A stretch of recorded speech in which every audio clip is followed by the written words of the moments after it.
Posso jejuar e orar? Esta é a lição número 7 da classe de juvenis. Como é a forma correta para jejuar e orar? Fica aqui comigo que você saberá. Eu também te darei a resposta da hora da revisão. E disse-lhe Jesus, podem porventura andar tristes os filhos das bodas, enquanto o esposo está com eles? Dias, porém, virão em que lhes será tirado o esposo, e então jejuarão. Mateus capítulo 9, versículo 15. Saber que temos que passar por essa situação é um pouco complexa, né? Jejuar e orar é uma tarefa um pouco difícil, principalmente essa parte de jejuar, né? Ficar sem a pizza, sem o sanduíche, não é uma coisa assim muito aparentemente bom, né? Mas se faz necessário, se faz muito necessário por algumas razões específicas que eu vou tratar aqui com você. É importante que venhamos ter desde novo a ideia do jejuar e orar, e por que fazer e por que não fazer.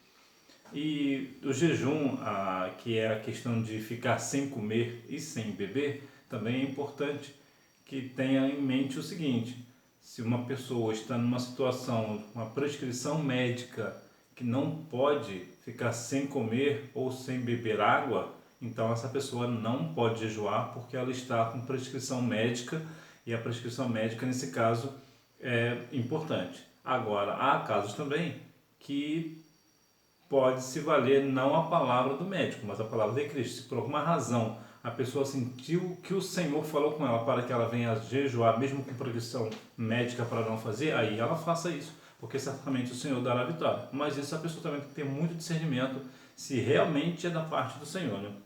Jesus, nosso exemplo de oração. Jesus ora e jejua. Pode parecer estranho, né? Se Jesus é o Filho de Deus e é o próprio Deus, por que ele jejua e ora? Ao fazermos a leitura dos evangelhos, veremos que Jesus, o Filho de Deus, orou e jejuou em diversas ocasiões durante o seu ministério terreno. Distintas vezes ele se afastou para lugares desertos a fim de orar e buscar uma maior comunhão com o Pai. Olha que interessante, orar num lugar deserto, um lugar onde não tem ninguém, é só você e o Senhor. Em primeiro lugar, é importante que nós venhamos diferenciar o seguinte: Jesus ele não precisava orar porque ele já tinha comunhão com o Pai, porque ele é o Pai, como diz em João capítulo 10, versículo 30.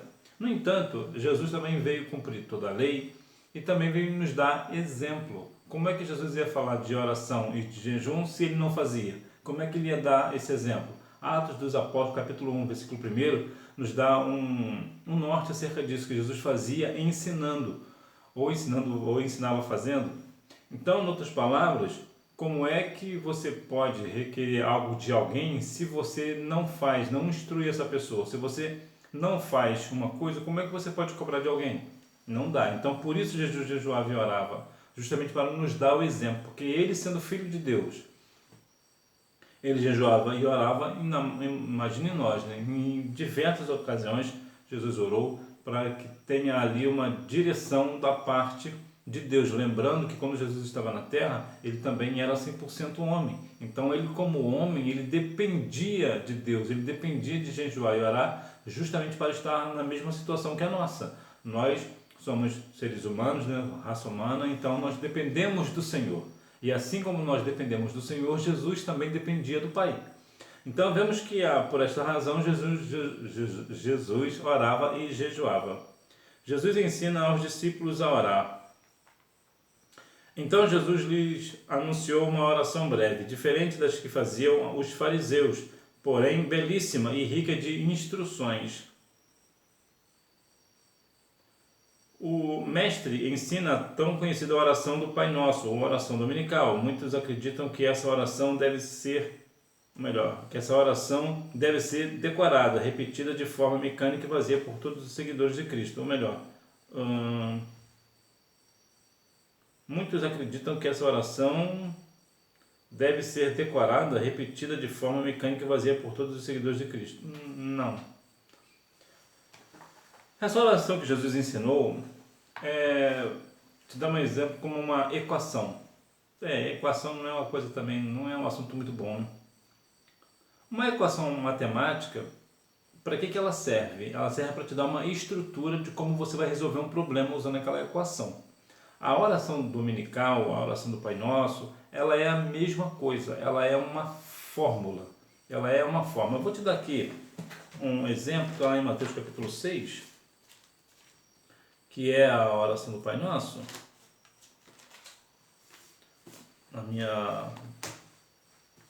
Só para a gente ter uma noção. Portanto, vós orareis assim: Pai nosso que estás no céu, santificado seja o teu nome. Então, nesse sentido aqui, eu não vou falar dela toda, só para a gente dar um exemplo. Então, nesse quesito aqui, não é para você repetir o que está sendo falado aqui. É para que você venha fazer com que o Pai nosso que está no céu, o nome dele seja santificado. Ou seja, você faz as coisas para santificar o nome do Pai. Você faz para glorificar o nome do Pai. Venha o teu reino. Ou seja, você faz com que o reino do Senhor venha. Como é que você faz isso? Evangelizando, entre outras coisas. Então, a oração modelo, ela é tipo uma equação. Não é para você decorar, é para você aplicar na sua vida cotidiana.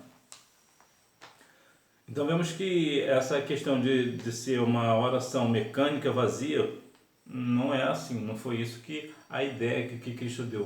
O que Jesus nos ensinou foi uma oração modelo, é um padrão. Nós seguimos esse padrão. Orar sem cessar. Tem protocolo para a oração. Que fique claro que não é a posição do nosso corpo no momento da oração que vai determinar se nossas orações serão respondidas pelo Pai Celeste. Lembre-se, o importante é orar sem cessar. Como é que se ora? Qual é a forma certa de orar? É de joelho? É em pé? Deitado? Quantas vezes você já não se fez essa pergunta? De modo bem prático, a oração, quando nós vamos buscar o Pai, é bom que seja de joelhos. Que o de joelhos dá a ideia de humilhação, dá uma ideia de estar debaixo de uma autoridade maior do que nós, o que é o caso do Senhor. Entretanto, não é a posição que você está orando, né, se é de joelhos, por exemplo, que vai determinar se o Pai vai te ouvir. Não é isso que determina. O que determina é o coração contrito. Lembra lá de Jonas? Jonas possivelmente não devia estar ajoelhado no ventre do peixe. Muito provavelmente não. Mas ele não foi atendido? Sim, ele foi atendido. Entre tantas outras orações que foram feitas por pessoas na Bíblia. Nem sempre estavam de joelhos, mas o Senhor ouviu a oração. E por quê? Por causa do coração contrito. É isso que determina se Deus vai ouvir ou não a sua, ou melhor, responder, né, a oração ou não. Então não existe qual é a melhor posição para orar, né, qual o melhor horário. Algumas pessoas, isso aqui também é válido, algumas pessoas especificam horários, por exemplo, às 6 da manhã, ao meio-dia e talvez às 6 horas da tarde, por exemplo. Isso também é bom, é um bom hábito, é o hábito de orar, ser específico, ser doutrinado para orar um determinado horário. Isso é bom, isso não é ruim. Entretanto, também não é isso que vai fazer com que Deus ouça a oração. Mais uma vez vai entrar aquela ideia de que é o coração contrito que o Senhor vai olhar. Mas quando nós oramos em determinados horários, como Daniel, por exemplo, que orava 3 vezes ao dia ao Senhor e era atendido, por quê? Porque ele estava com o coração diante do Senhor com simplicidade. Jó, por exemplo. Então, quando nós temos o hábito da oração, como diz, orar sem cessar, nós continuamos orando. Mas quando nós temos um horário específico, talvez ao meio-dia eu vou orar. Ok, isso é um excelente hábito, orar ao meio-dia, por exemplo, ou um ou outro horário qualquer que você escolha. Mas também, e se um dia eu não puder orar ao meio-dia? Pode orar 1 hora, pode orar às 11, pode orar às 6 da tarde. Não há nenhum problema de você mudar o horário. Eu levanto de madrugada, senti desejo de orar, então vai orar. Então, o importante, a lição aqui importante é, não importa a forma, né, se é de joelho ou em pé, ou um horário específico. O importante é orar. Lembro que certa vez alguém foi perguntado, né, você consegue orar 10 minutos? E ele respondeu, eu não sei se eu oro 10 minutos, só sei que eu não consigo ficar 10 minutos sem orar. Então, nós devemos orar, estar sempre em constante oração ao Senhor. É preciso orar. Quando Paulo diz orai sem cessar, Ele está mostrando que podemos orar em todo tempo, em qualquer lugar e a qualquer hora, sem protocolos. Sim, em qualquer lugar você pode orar. Você pode orar na rua, dentro do transporte público. Isso, claro, se você, com a sua oração, não for importunar outras pessoas. Porque isso aqui vai caber também na ideia do respeito ao próximo, né? Nós temos a liberdade de orar em qualquer lugar, mas nós também devemos respeitar o espaço do próximo, né? Isso aqui também é importante. Agora, aquela oração silenciosa você pode fazer em qualquer lugar, que isso, claro, não vai atrapalhar ninguém, porque a oração silenciosa, claro, não vai atrapalhar. Mas a ideia, mais uma vez, a dinâmica é orar sem cessar, estar sempre em oração, em constante oração, né? Está em casa, está no trabalho, ou às vezes na escola, né? Na faculdade, está sempre orando, está sempre buscando ao Senhor, direção do Pai. Infelizmente, algumas pessoas até têm vergonha, né, de orar em público, por exemplo. Isso é normal quando a pessoa é nova no Evangelho, né? Um novo convertido vai ter uma certa vergonha de orar em público, ainda não tem aquela pegada que a gente fala, né? Não tem ainda intimidade, na verdade, é a palavra certa, né? Não tem aquela intimidade e tal. Então, no início é normal que as pessoas se sintam um pouco acanhadas para orar em público, mas no decorrer do tempo, no decorrer da vida, a pessoa vai ficando mais à vontade de orar em qualquer lugar. Um tempo especial com Deus. Para o crente, o momento da oração é sempre prazeroso e jamais deve ser visto como uma obrigação ou um fardo, pois é o nosso tempo, o nosso momento de comunhão e intimidade com o Pai. A oração, as pessoas sempre usam, né? A maioria das pessoas usam a oração para fazer pedidos ao Senhor, o que não é errado. Entretanto, a oração é mais do que isso, é muito mais do que um pedido, é muito mais do que isso, é um pedido ao Pai. A oração é uma comunhão, a oração é um momento de intimidade. Quando você tem uma pessoa amiga, você sabe que ela é muito sua amiga porque você conversa muito com ela. Então, quanto mais você conversa com uma pessoa, mais intimidade você tem com essa pessoa. E a oração a Deus nada mais é do que uma conversa. A oração que você tem a Deus é uma conversa que você tem com Deus. Então, quanto mais você conversa com Deus, mais intimidade com Ele você tem. E por você ter muita intimidade com Ele, quando você for pedir algo ao Senhor, Ele vai te atender. Por quê? Porque você já tem uma intimidade com Ele. Você entra em oração com o Pai não para pedir, mas para exaltar a Deus, para glorificar o seu santo e poderoso nome. Quando você ora ao Senhor, você ora sempre no intuito de buscar mais o Senhor e a sua presença, e não somente para fazer pedidos, né? Senhor, eu quero isso, eu quero aquilo, eu quero uma porta aqui, eu quero uma porta lá. Então, a dinâmica da oração é essa, é estar em comunhão com Deus. Ainda quando você precisa daquela sua pessoa amiga, você precisa de um favor dessa pessoa, como você tem muita intimidade com ela, aí você pode pedir, ela certamente vai te atender, né? A ideia é mais ou menos essa. A oração é isso daí. Quanto mais você tiver intimidade com Deus, quando você precisar de um pedido, Ele certamente vai te atender. O jejum, definição de jejum. De acordo com os preceitos bíblicos, o jejum deve estar associado à oração. Jejuar não é somente ficar sem se alimentar, como fazem alguns adeptos de algumas religiões orientais e algumas pessoas que praticam o chamado jejum intermitente para ajudar no emagrecimento. Esse jejum intermitente, que é uma questão médica, né, é algo bom também, que ajuda a pessoa a emagrecer, essa coisa toda é bom para a saúde. Mas no nosso sentido, o jejum está sempre acompanhado da oração. E aqui é importante ressaltar que o jejum, o que é jejum? O jejum é aquela questão de na pessoa que não come e não bebe durante um determinado tempo, algumas horas. Algumas pessoas ficaram 40 dias, né? Como foi o caso de Moisés. Jesus também ficou 40 dias, 40 noites jejuando. Pois bem, isto é um jejum. A pessoa ora e jejua. Um outro ponto também sobre o jejum é que as pessoas hoje, né, criaram algumas situações. Uma das coisas que criaram para o jejum hoje, que é o jejum de internet, né, criaram esse negócio de jejum de internet, o que não é ruim, mas não é o bíblico, o que deixa claro, não é bíblico, até porque na época bíblica não existia esse negócio de internet, né?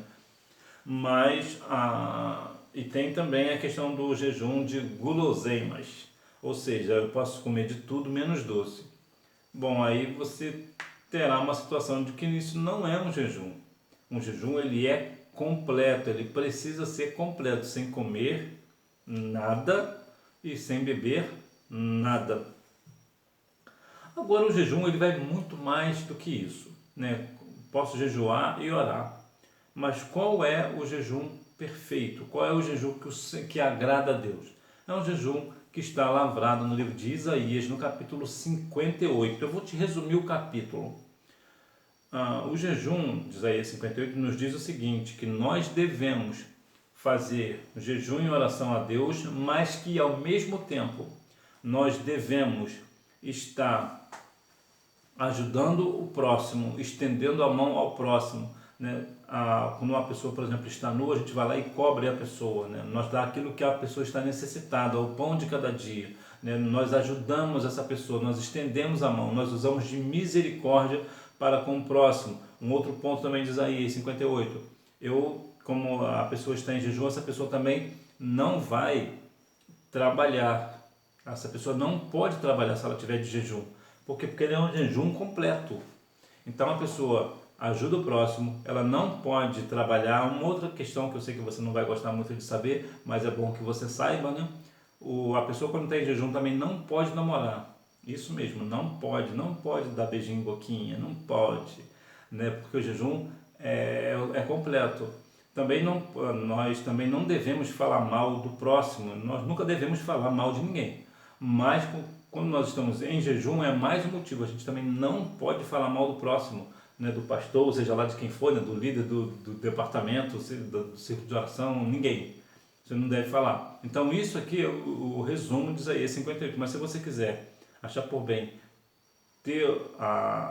fazer a leitura de Isaías 58, eu te recomendo, porque é algo que nos traz um parecer melhor, porque muitas pessoas estão fazendo jejum, né, estão até orando, fazendo jejum, né, mas está falando mal do próximo, não está estendendo a mão, não está tendo misericórdia, então o jejum e a oração nesse caso não está valendo de nada. Por quê? Porque não está cumprindo Isaías 58.